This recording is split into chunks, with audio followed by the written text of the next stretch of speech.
Днес ще разгледаме нещо жилищно. Кооперация на Кетерстрой в град Карлово. На първо четене нищо нестандартно.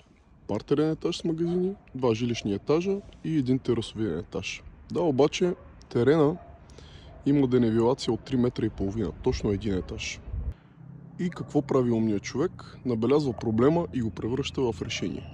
В случая от долното ниво влизаме директно в подземния гараж, който се явява полуподземен. Използвайки денивелацията пък във вътрешността на комплекса, ще се получи един вътрешен озеленен двор, нещо като мини парк, гледащ на изток към Стара планина.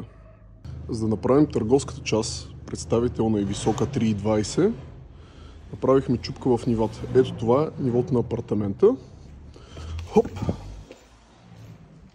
Един интересен детайл е профила на козирката.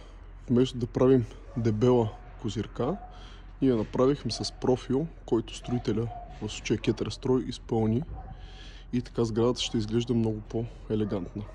Тук може да видите започнатия строеж на втора секция. Ето от тази страна ще бъдат трета и четвърта, които ще бъдат по-ниски в долната част на терена и така няма да закриват южното изложение. Друг интересен елемент е вътрешното стълбище. Понеже сградата е геобразна, вместо да слагаме тъмни апартаменти в тази част, ние разположихме широка и просторна стълбищна клетка, която обаче е осветена отгоре чрез този отвор. Конструктивно сградата е с безгредови плочи, което позволява при устройство и прекарване на инсталации. А понеже кофража е изпълнен в случая доста добре, аз лично бих си оставил като интериор директно видимия бетон. Тук може да видите детайла на козирката отгоре. Направена е с 2 чупки конзолна част, за да може да има лесно отводняване и отвън да не изглежда огромна.